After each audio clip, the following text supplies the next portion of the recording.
ተጠንቀቁ። ብዙ ሰዎች በቸልተኝነትና በችኮላ ምክንያት በዚህ አይነት መንገድ ገንዘባቸው እየተወሰደባቸውና እያጡ ነው። በምን አይነት መንገድ የሚለውን ነገር ጥሩ ምሳሌ እንዲሆናችሁ ብዙዎቻችሁ የምታውቋት ቲክታከር ጃኒ ምን እንደገጠማት መጀመሪያ ከሷ እንስማና ከሷ ጋር የተያያዘ ነገር ልነግራችሁ ስለሆነ ቪዲዮውን እስከ መጨረሻ ተከታተሉት። መጀመሪያ ይሄንን ቪዲዮ እንመልከት። ተሳስቼ ለሰው ላኩት። ወይኔ እሱ ነው እንደሚገርምህ። እኔ 50 ሺህ ብር ስማ 50 ሺህ ብር ከፍልልሃለሁ። ከዛ ስከፍል አካውንት ነምበሯን ትነግረኛለች። አካውንት ነምበሯን ስትነግረኝ ስም አላየሁም ማለት ነው። እና ስም አላየሁም ተሳስቼ ገባ። ስሙ እንደውም ጌታነህ ነው የሚባለው። ጋይስ ካወቃችሁት ያው ብዙ ስም ስላለ ነው እንጂ። ከዛ ኤርሚ ልጁ ተደወለላትና ከባንክ ቤት ምናምን ተደወለለት። እኔ ተሳስቼ የላኩት ምንም ማድረግ አልችልም። ብር አስገብተን ነበር በስተት ትመልስልናለህ ምናምን ብለን ስንጠይቀው ምን እንዳለን ታውቃለህ? አዎ ገብቷል አውቃለሁ፣ ክሰሱኝ አልክም ማለት ምን ትለዋለህ? አሁን እኔን ምን ይባላል? መክሰስ ነው። አሁን ያለንበት ጊዜ እንግዲህ የዲጂታሉ ዓለም ዘመን የሚባልበት ዘመን ላይ ነው ያለነው እና ታዲያ በዚህ ዘመን ላይ እንደ በፊቱ በጥሬ ገንዘብ ግብይቶች እየቀሩ መጥተዋል። አብዛኛው ግብይቶች በሞባይል ባንኪንግ ነው። ታዲያ በጣም ጥንቃቄ እንድታደርጉ የምፈልገውና ብዙ ሰዎች እየተሸወዱበት ያለው ነገር እዚህ ላይ ነው። አንዳንድ ሰዎች እንግዲህ ጥሩ ልብ ስላላቸውና የሰው ገንዘብ የማይፈልጉ ሰዎች በስህተት ወደ አካውንታቸው የገባ ገንዘብ መልሰው እንግዲህ በተለያዩ ፔጆች ላይ ከሌኮ እንዲህ አይነት ገንዘብ ገብቶለት ለባለቤቱ መለሰ ምናምን ተብሎ ፖስት በሚደረግበት ሰዓት ላይ ኮሜንት ላይ የማየው ነገር አለ። ድሮስ ባይመልስ የታባቱ ሊገባ ወዶ ነው፣ በግዱ ይመልስ ነበረ፣ ህግ ያስገድደው ነበር የሚሉ ኮሜንቶች ያለውና ታዲያ ትልቁ ስህተት እዚህ ጋር ነው። በስህተት ገንዘብ ለማይገባው ሰው ብትልኩ ያ ሰው ገንዘቡን አልመልስም ቢል በህግ ያስጠይቀዋል የሚለው ጥያቄ ላይ ስንመጣ በፍጹም በህግ አያስጠይቀውም። ለዚህም ጥሩ ምሳሌ እንግዲህ የጃኒን ቪዲዮ ነው ይዤላችሁ የመጣሁት። እሷ እንግዲህ በስህተት ያስገባችውን ገንዘብ ደውላለት ገንዘብ ወደ አንተ በስህተት አስገብቻለሁ ስትለው ኮራ ብሎ ነው የመለሰላት አይደለ? አዎ ገብቷል ገንዘቡ፣ አልካደም መግባቱን፣ ግን አልመልስልሽም፣ ከፈለግሽ ክሰሺ ነው ያላት። እንዲህ አይነት ኮንፊደንስ እንዲሰማው ያደረገው ነገር ምንድነው? ህጉ ነው። ህጉ ምን ይላል የሚለውን ደግሞ ከኔ ይልቅ ከህግ ባለሙያዎች የበለጠ እንድትረዱ እስኪ አንድ ቪዲዮ ላሳያችሁ። በስህተት በባንክ የተላለፈ ገንዘብ ተመላሽ እንደማይሆን ያውቃሉ? ሰላም ጤና ይስጥልኝ። አዲስ መሐመድ እባላለሁ፣ ጠበቃና የህግ አማካሪ ነኝ። የሳብሔር ህግ 2164 በስህተት የተከፈለ ገንዘብ ተመላሽ እንዲሆን መጠየቅ እንደሚቻል ህጉ ይደነግጋል።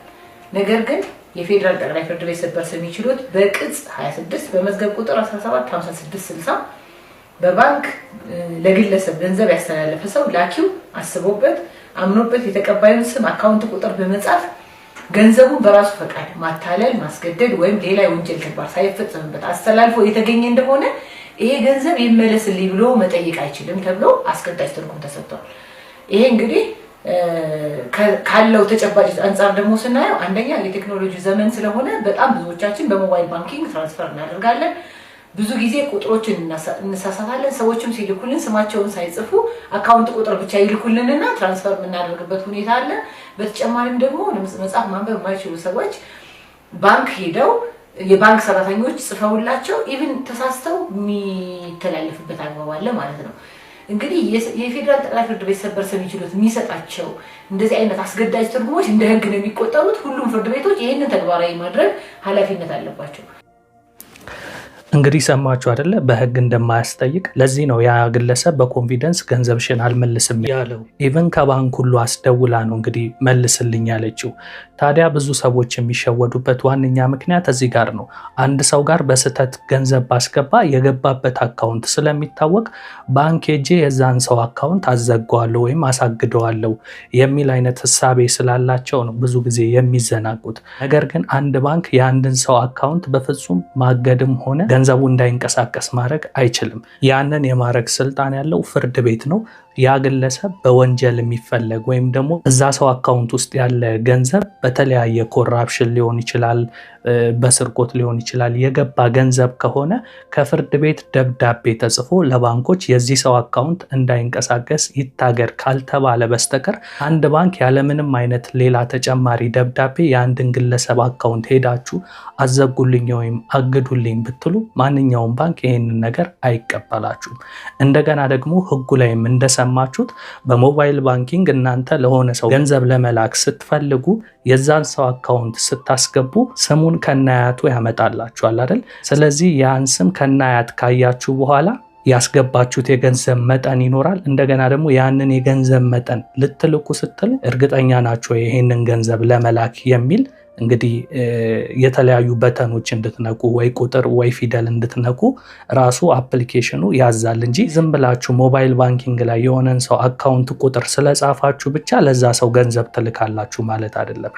አካውንቱን ከጻፋችሁ በኋላ ስም ያመጣላችኋል። ከዛ ኮንፈርም እንድታረጉለት ለእናንተ ጥያቄ ስለሚጠይቅ ይሄንን ሁሉ ስቴፕ አልፋችሁ ከሆነ የላካችሁት በፍቃደኝነት በራሳችሁ ፍላጎት ለዛ ሰው እንደላካችሁ አድርጎ ነው ህግ የሚያስበው። ለዛም ሰውየው ፍቃደኛ ሆኖ ያንን ገንዘብ የማይመልስላችሁ ከሆነ ቻው ካላችሁ በህግ አያስጠይቀውም። ስለዚህ እዚህ ጋር ነው መጠንቀቅ ያለባችሁ። ብዙ ሰዎች ከሌ ገንዘብ መለሰ ምናምን ተብሎ ሲፖሰት ወዶ ነው በግዱ ይመልስ ነበር ህግ ያስገድደው ነበር የሚሉ ኮሜንቶች ስለማይ ታሞ ከመማቀቅ አስቀድሞ መጠንቀቅ ነውና ያ ሰው ፍቃደኛ ሆኖ አልመልስም ካላችሁ ለምን ሚሊየን ብር አይሆንም? ያ ሰው በህግ ስለማያስጠይቀው ብዙ ሰዎች በዚህ አይነት መንገድ ገንዘባቸውን እየተበሉ ስለሆነ ጥንቃቄ እንድታረጉና ይህንን መልእክት ለብዙ ሰው ሼር እንድታደርጉት ነው። በመግቢያ ላይ እንዳልኳችሁ ዘመኑ የዲጂታል ዘመን እንደመሆኑ በዲጂታል ሲስተም ላይ የተመሰረተ ክፍያዎች እየተደረጉ ስላሉ እናንተም እንድትጠቀሙበት ሌሎች ሰዎችም በዚህ አይነት ግንዛቤ ገንዘባቸውን እንዳይበሉ ጥንቃቄ እንድታደርጉ ነው ይህንን መልእክት ይዤላችሁ የመጣሁት። እንደምትጠቀሙበት ደግሞ ተስፋ አደርጋለሁ። የእናንተው ኤላ ነበር። በሌላ ፕሮግራም በድጋሚ እስክንገናኝ የዛሬን እዚህ ላይ ያበቃለሁ። መልካም ጊዜ።